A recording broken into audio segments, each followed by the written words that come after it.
Hola a todos, mi nombre es Sergio Alfredo Flores, soy un escritor salvadoreño.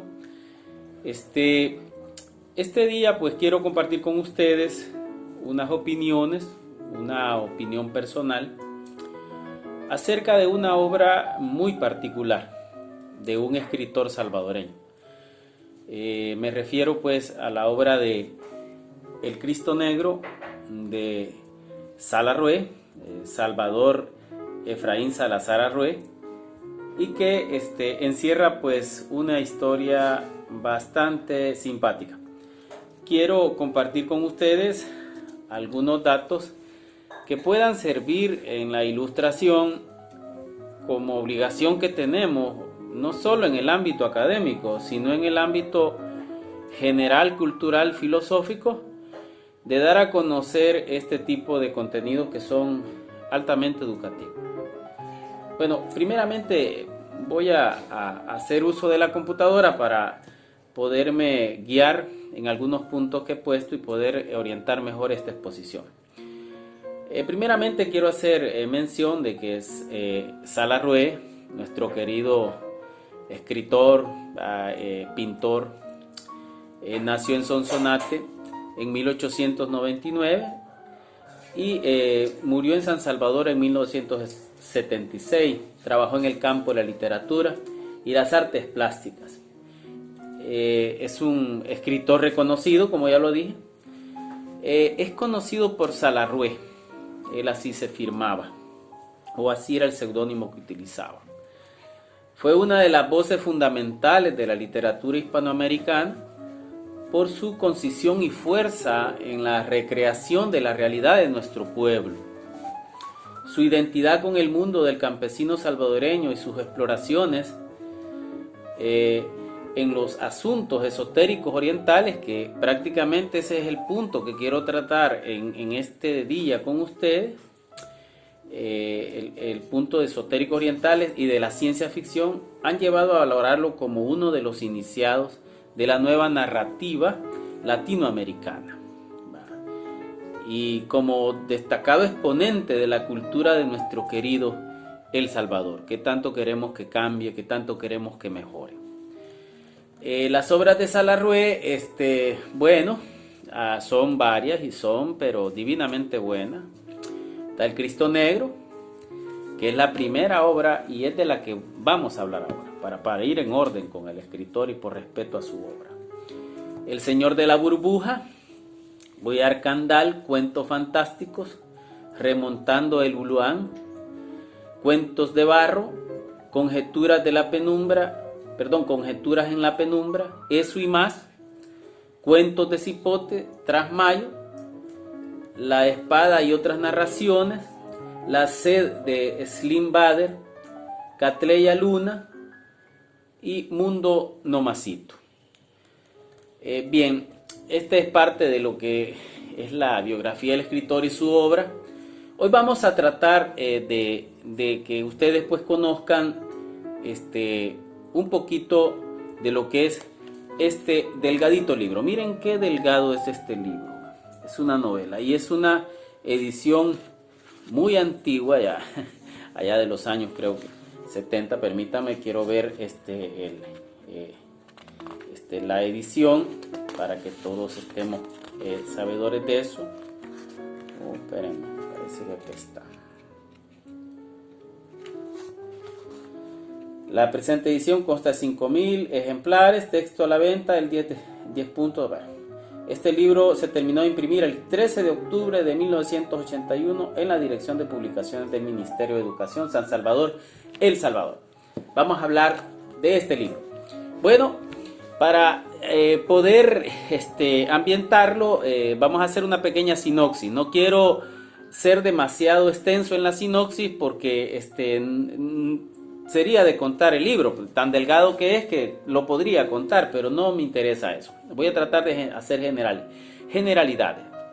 Bien, en ella se cuenta la historia de San Uraco de la Selva, de Fray Uraco de la Selva. Este Fray Uraco se ubica según el tiempo en 1583 y el lugar espacial donde se desarrollan la novela pues es Guatemala. Según dicen pues que el padre de este Fray Uraco, cuando él era un cipote, un menor de edad, por varios asesinatos pues el gobernador de Guatemala lo mandó a ahorcar. Bueno, lo ahorcó y una noche después de sucedido eso, que hizo una fiesta allí y todo, y estaba el gobernador ahí, llegó la esposa de Argó de la Selva, que es el padre de Fray Uraco, y bueno, llegó la esposa, llegó la india, se llamaba Cinque, llegó con un cuchillo envenenado y trató de asesinar al gobernador.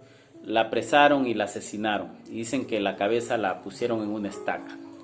De allí se desprende que Fray Uraco, al ver que habían matado a su madre, mataron a su padre o ajusticiaron a su padre y luego a su madre, salió huyendo. En esa edad tenía 16 años cuando él salió huyendo, temiendo la venganza del gobernador, ¿verdad? Y él pues se va a huir. Y según dice el libro, se va a refugiar a un monasterio, a un lugar donde él pues se hace Fray Uraco, se transformó en Fray Uraco. Entonces él se da mucho al amor de Cristo y él pues se vuelve un fiel devoto, pero él lo entendía de una manera distinta. La devoción de él llegó a interiorizar tanto el amor por los demás que empezó a plantear que en lugar de que otros pecaran, él iba a asumir los pecados. O sea, que él iba a tratar de que otros no pecaran, sustituyéndolos en el pecado. Por ejemplo, el primer caso que se da, según la novela, es el de una mujer que quería tener relaciones sexuales con un hombre, que era el patrón, y él, para que no pecara el hijo del patrón de la mujer, con ella, pues él tiene relaciones con ella. Y hasta tienen un hijo que lo maltrata. El hijo, según la historia, termina odiándolo, que esto es muy importante también porque tiene que ver con algo. Salarrué no puso los elementos de manera, allí como dicen, lo voy a mencionar porque se me viene a la cabeza, sino que son elementos bastante importantes a tomar en cuenta. Primero, la edad del sujeto en el que empieza esa cuestión de primero la huida y luego esa conversión que tiene, y empieza él una misión. Entonces él es el primer relato. Después escucha a unos ladrones que estaban ahí tratando de planear un robo, y él pues decide ir y robar las cosas que estaban planeando, y él se va a robarlas. Eran unas cosas de una iglesia, las roba y después se las entrega a los ladrones. Y así empieza a hacer fechorías y cosas así. Entonces en el pueblo no lo querían, y según dicen que él, despreciado, se va a huir a la selva, y en la selva pues hasta tiene un encuentro con un ser oscuro, dice, vaporoso, hasta con un cáliz negro y todo. Y él pues empieza también a darse cuenta que era una misión importante la que tenía. Además, en la misma selva encuentra un jaguar que trataba de matar a un ciervo. Él aparta al jaguar y mata al ciervo, y después le da el ciervo muerto al jaguar, y hasta le dice, mira animal, no peques, va, y le da el animal ahí, como asumiendo el pecado que iba a cometer el jaguar. Y ahí hay una cuestión interesante, porque él se mete con un elemento bastante básico o sea, su visión de pecado era general, aún hasta salvar a los animales del pecado.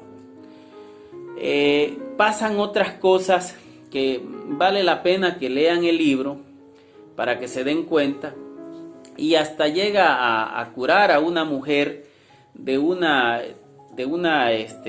parece que le había mordido un animal, y la salva orándole al diablo, y unos frailes lo escuchan y luego lo agarran, lo golpean todo. En fin, él pues es odiado, es despreciado. Es más, por esa cuestión de haber salvado a la mujer lo condenan a muerte. Cuando lo iban a condenar a muerte, es salvado por alguien allí. Y ese que lo salva pues lo hace que se vaya a huir, o sea, hay una cuestión ahí de que, o sea, la persecución no ha terminado. Y bueno, él es más, regresa y hasta asesina a este que lo salvó porque iba a cometer una situación en contra de otros. O sea, ahí en la novela aparece la situación para no dejarlo pecar, él iba a asumir las cosas. O sea, un día los santos los quiero decir, los jueces del Santo Oficio lo agarran y lo condenan. Lo condenan y lo condenan a morir como el Cristo, con una corona de espinas. Lo mandan a crucificar a una loma, azotado y todo. Y él hasta se siente exaltado por eso. Él llega a decir que como él no es merecedor de morir como el Cristo. Es más, hay una parte de la novela que me olvidó mencionarla antes de llegar a este juicio que le hacen, en donde como ya tenía la fama de que él hacía cualquier delito en nombre de otro, los malhechores, los rufianes lo buscaban para que él pues lo sustituyera en la realización de actos criminales. Y después se burlaban de él, le decían idiota. Y bueno, Salarrué retoma, voy a leer el fragmento donde Salarrué retoma esta parte que les estoy diciendo. Dice: él luchaba por monopolizar el pecado y no permitir que otros se hundieran en el fango. Con el tiempo la fama de Uraco se extendió por todas partes. Los ladrones, los asesinos, los traidores, todos los prostituidos y malhechores le buscaban y le empleaban en las más viles tareas. Toda esa gente depravada, en lugar de permanecer agradecidos con Uraco por su abnegación para ellos, se mofaban de él a sus espaldas y le llamaban imbécil. Miren esta situación y uno dice, bueno, ¿y cómo es esto de este hombre tonto haciendo delitos para que no permitir que los otros pecaran? Es bien hasta infantil pensar que alguien tome una acción de esas, pero la novela no es una novela para entenderla de manera lineal o creer que los elementos que están en ella son relaciones humanas, sino que son relaciones de la conciencia del ser humano. Salarrué era un entendido de la filosofía esotérica, y no solo en esta obra lo demuestra, sino que lo demuestra en otras de gran trascendencia y que deben ser también expuestas y analizadas desde una perspectiva filosófica. Entonces dicen que cuando lo condenaron y lo mandaron a la crucifixión, andaba allí un escultor que necesitaba tener una imagen de un Cristo. Y dicen que se llama Quirio Cataño, el escultor. Dicen que cuando vio la imagen del Cristo raro que habían crucificado en una loma, él fue y hasta lo vio y hasta tomó las formas, lo vio con tal intención que de allí se inspiró para hacer la escultura del Cristo Negro, que es, por cierto, la que está pues en Esquipula. O sea, allí también Salarrué realiza un guiño muy importante para que entendamos que el mensaje no es simplemente contar una historia de manera para que la gente se divierta. La obra El Cristo Negro tiene en su haber una potencia filosófica, esotérica, que debe ser expuesta de manera clara para que nosotros entendamos que Salarrué era un entendido de estas filosofías y que nos quiso dar un mensaje a nosotros los salvadoreños y a todo el mundo, porque esta novela es universal. Esta novela debe ser entendida como una novela universal. En esta cuestión se ve el periplo del héroe, se ve la llamada, o sea, hay un periplo del héroe que se ve en los mitos. Antes de pasar a todo el proceso, voy a tratar de explicarlo. El periplo del héroe se ve en los mitos, se ve en las grandes obras literarias como Don Quijote de la Mancha. Alguien me corrigió que no diga Quijote, que diga Don Quijote de la Mancha, y así lo voy a empezar a decir. Está en la Divina Comedia. Está también, en grandes obras literarias está el periplo del héroe, que es una llamada a la liberación interna. O sea, los mitos no son historias huecas que solo para que no tienen sentido, que los dioses que vuelan, que se meten al mar y hablan con los animales, hablan y una serie de cosas. La mitología y las grandes obras literarias llevan en sí un mensaje hacia la conciencia de la transformación humana. Es más, las grandes historias, son los clásicos que no se dejan de leer, tienen en sí información valiosa para la transformación de los estados de la conciencia. Entonces, en el periplo del héroe, que hay un escritor que escribió mucho sobre esto, el monomito que le llaman, se llama Joseph Campbell. Hay un libro de él que se llama El héroe de las mil caras, que yo siempre lo recomiendo para analizar estos puntos. Él habla de un proceso que hay en todos los mitos, en estas grandes obras literarias, hay ese proceso del héroe. Entonces está primero la llamada. Voy a poner un ejemplo para que me entiendan. Y van a ver que esa constante se repite en muchas historias. Por ejemplo, la historia de este ogro Shred. Él vivía en un pantano, él asustando a la gente y todo, y de repente aparece una misión importante de ir a rescatar a la princesa. Le aparece un burrito que es amigo, salen tras la princesa, pelean con un dragón, la salvan y se la llevan. Y después, por último, él termina quedándose con la princesa rescatada. Ese proceso es bien común. Pero eso, cada etapa, aún el acompañante, porque en el caso de Pinocho tenía Pepe Grillo.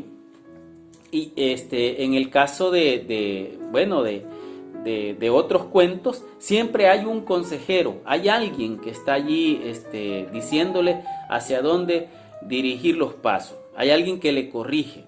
Por ejemplo, en Cenicienta está la hada madrina, que es la que le hace todo, le hace con los ratones, los que iban, ¿cómo se llama? Los que iban a manejar el carrito, y toda la cuestión mágica que aparece en estos cuentos dentro de este proceso del héroe, del periplo del héroe. Entonces hay una llamada, hay un rechazo, hay un proceso en el que él se introduce, hay un choque con las fuerzas que evitan que él inicie su marcha, etc. Y hay un proceso de transformación a medida que va creciendo o va avanzando en su misión. Se da la transformación y él, cuando vuelve de regreso, ya no es el mismo. Si en todas las historias se ve esa parte.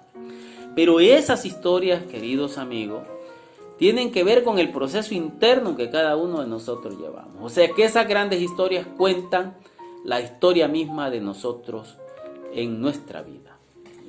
O sea, el príncipe que libera a la princesa está dentro de nosotros y el dragón también. De nosotros depende quién es el que gana en la travesía. Pero el caso del Cristo Negro y Fray Uraco es un caso patético, porque Fray Uraco, él hace unas cosas bien tontas, porque no es el héroe clásico, pues, que va en búsqueda de la libertad, en búsqueda del amor, sino que él hace cosas que verdaderamente son escandalizadoras y contrarias al buen desarrollo social. O sea, es hasta tonto, es hasta apoyar a alguien así. O sea, ¿qué se puede decir? Y él tiene una cabida también en la explicación esta. Se puede considerar a Fray Uraco como un antihéroe, que también representa como otra manera de explicar el mismo proceso que explica los mitos y las grandes obras literarias. O sea, según lo que se dice del antihéroe, exhibe conductas y características que no coinciden con las presentadas por los héroes convencionales. De esta forma, aunque sus acciones pueden ser consideradas heroicas, sus procedimientos y propósitos no lo son. Sobre el heroísmo, pues del antihéroe hay una variedad de formas del heroísmo y el antiheroísmo. Hay variedad de formas de expresarlo.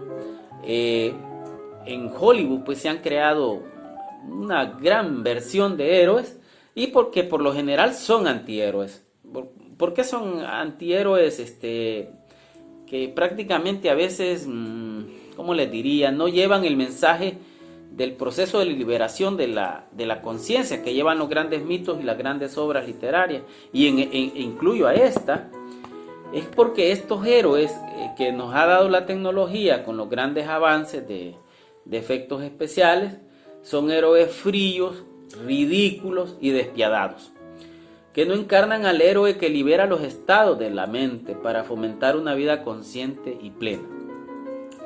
Se han multiplicado los antihéroes que son guiados por sentimientos profundamente egoístas y que estimulan el hiperconsumo del potente sistema tecnológico de la evasión y el entretenimiento. Bien, en el caso del Cristo Negro de Fray Uraco, voy a tratar de hacer los comentarios que tienen que ver con este antihéroe que sí llama a los cambios que transforman la conciencia, o sea, llama a decir, esto es lo que quiero decir con este pequeño librito. El Cristo Negro de Salarrué encierra una verdad oculta que no puede advertirse con la simple explicación académica de movimiento y contenido de la obra. En la historia se desarrolla un autosacrificio de un hombre que para salvar las almas de los hombres ejecuta los delitos de estos. Eso lo convierte en el dueño del pecado de otros. Uraco en su travesía comete actos de locura que lo llevan a convertirse en su propio verdugo. Y al final se glorifica con su crucifixión, que es inmortalizada en la escultura elaborada por Kirio Catán. El personaje Uraco contradice al héroe que va en búsqueda de la libertad mediante la guía de un ángel santo o de una intuición divina. Es más, él tiene un encuentro con un ser que se le aparece cuando andaba en el bosque, y ahí lo pueden ver en la novela. Para entenderlo primeramente debemos comprender que estamos frente a un antihéroe autosuficiente, indiferente a cualquier cosa y alejado de la capacidad de medir sus actos, quien se encuentra acostumbrado a ver su vida caótica con mucha normalidad. Podríamos decir que encarna al ser humano de hoy en día. Fíjense bien. ¿Por qué encarna al ser humano de hoy en día? Porque nosotros sí, cuando no tenemos contacto con nuestro ser interno, nos perdemos en la arrogancia del mundo. Creemos que somos absolutos, que nadie nos va a ver hacer la cosa que estamos haciendo en contra de otros, o una cosa que vaya en detrimento del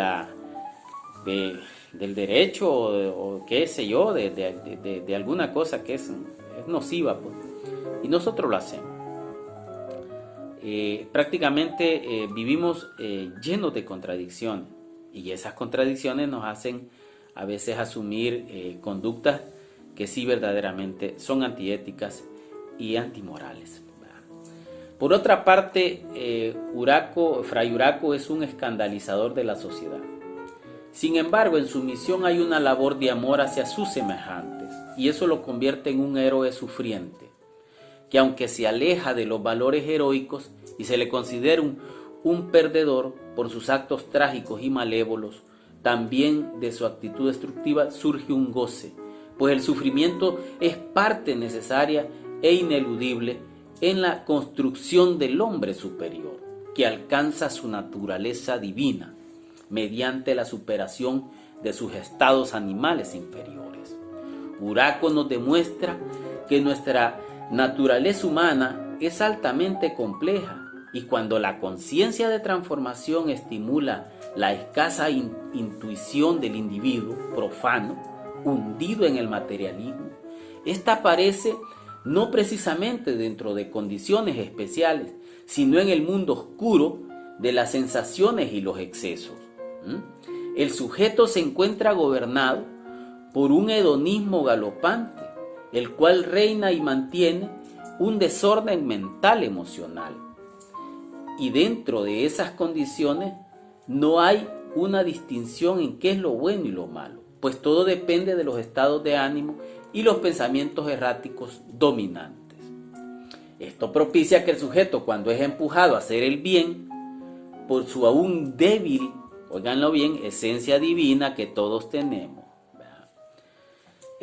utilice los estados inferiores de su personalidad egocéntrica para darle una interpretación a lo que se le debe considerar bueno y benéfico a los demás y comienza sus prácticas de prueba y error mediante la ejecución de acciones que podrían ser altruistas, pero estas se encuentran forjadas en ideas egoístas, o haciendo el bien a unos se daña inconscientemente el bienestar de otros. Entonces el sujeto se ve enfrentado a los efectos de sus errores y acciones y lentamente comienza en su interior la búsqueda de un equilibrio, el cual una vez establecido inevitablemente lo conducirá hacia la acción desinteresada y de alto contenido altruista, que se encuentra liberado de los apegos y la mente errática. Se podría considerar el trabajo de Salarrué como el inicio del camino al cambio. Cada uno de nosotros bailotamos entre mis intereses y los intereses de los demás. Cada uno es un huraco de la selva, dentro de ese mundo contradictorio. Salarrué utilizó su propia simbología, pues la palabra huraco en el costumbrismo salvadoreño se entiende como un gran agujero o perforación. El personaje refleja una anomalía o un vacío abierto en el seno de su propia sociedad, y es precisamente esa anomalía que lo conduce al entendimiento de su misión fundamental, dentro de su existencia miserable y entendida por sus acusadores como inspirada de las fuerzas tenebrosas. Eso también es muy interesante, pues en todos los tiempos de la historia del hombre, a los grandes seres que abiertamente han manifestado ser los portadores de un mensaje inspirado por la divinidad, también fueron acusados de ser inspirados por el diablo y cuyo mensaje fue considerado una amenaza contra el estado de las cosas ya establecidas. La filosofía no es un asunto para defender posiciones, sino procesos de transformación hacia el estado de atención y seguidamente al de contemplación para mejorar la vida y convertir a la mente en un instrumento de transformación. Allí mis puntos de vista acerca de el Cristo Negro de Salarrué. Ustedes tienen la libertad para investigar, para saber más. Si los he aburrido con esta exposición, les pido pues una disculpa, y si les he animado a querer averiguar más acerca de esto, pues bueno, la puerta está abierta.